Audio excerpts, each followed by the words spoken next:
Hamisi Amwasiote kutoka Mwanza wamewasili Zanzibar ili kupata mafunzo na fursa ya kutembelea maeneo mbalimbali ya kihistoria na vivutio vya utalii kwa lengo la kujifunza, kujionea urithi wa Zanzibar pamoja na kuongeza uelewa kuhusu mchango wa sekta ya utalii katika maendeleo ya jamii na kiuchumi. Akizungumza mwenyekiti wa Teachers Development SACCOS, Hamisi Haji Ali amewapokea wageni hao na kusema kuwa ujio wa Amwasiote umekuwa ukichangia kuimarisha shughuli za kiuchumi kupitia biashara ndogondogo, utoaji wa huduma mbalimbali pamoja na kuongeza fursa za ajira kwa vijana na wanawake. Pia alibainisha kuwa sekta ya utalii ina mchango mkubwa katika kukuza uchumi wa wananchi huku ikisaidia kutangaza historia, utamaduni na utambulisho wa Zanzibar kwa wageni kutoka sehemu mbalimbali duniani. Naitwa Hamisi Haji Ali, ni mwalimu lakini pia ni kiongozi katika chama cha ushirika wa akiba na mikopo Teacher Development SACCOS, na kwa nafasi yangu ni mwenyekiti. Sababu zipo nyingi ya wageni kama hawa kutembelea sisi wana ushirika wa Zanzibar.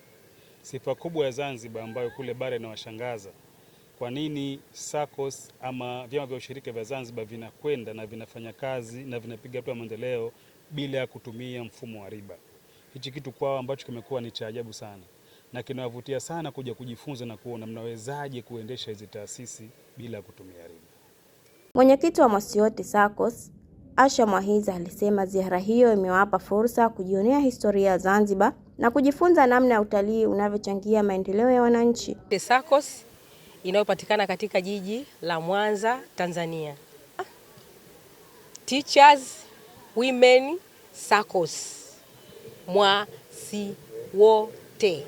Lengo kuu la ziara yetu ni kwa ajili ya ziara ya kimafunzo, kuona wanaushirika wenzetu katika visiwa vya Zanzibar wamefikia hatua gani na kipi na sisi tujifunze ili tukaimarishe ushirika wetu katika mkoa wa Mwanza.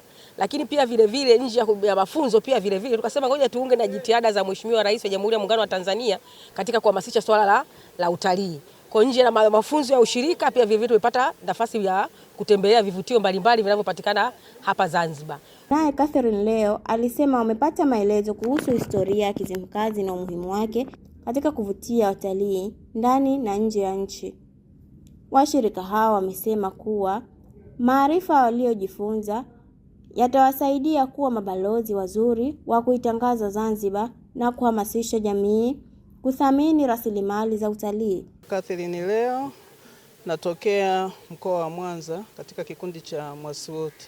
Katika hii ziara tumejifunza mambo mengi sana huku tulikokuja.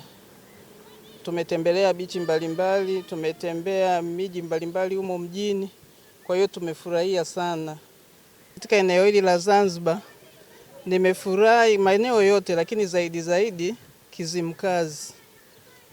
Tumetembelea bichi moja ile yenye kasa, watu wamecheza na kasa, tumefurahia kwa kweli. Na sasa hivi tumekuja kwenye ufukwe ambako ndiko mama yetu anakotokea maeneo hayo, na penyewe tumefurahia, ni bichi moja nzuri sana. Tumechezea maji, tumepiga picha, kwa kweli tumefurahi sana. Hata tukirudi Mwanza tutasimulia, na tunaomba tukija tena mtukaribishe kama mlivyotukaribisha sasa hivi. Watu wa huku ni wakarimu. Hadija Ali, VOP TV. Tembelea YouTube channel yetu VOP Online TV kwa habari moto, subscribe kisha bonyeza alama ya kengele ili kuwa wa kwanza kupata taarifa zetu. Usisahau kulike, kucomment na kushare. VOP Online TV.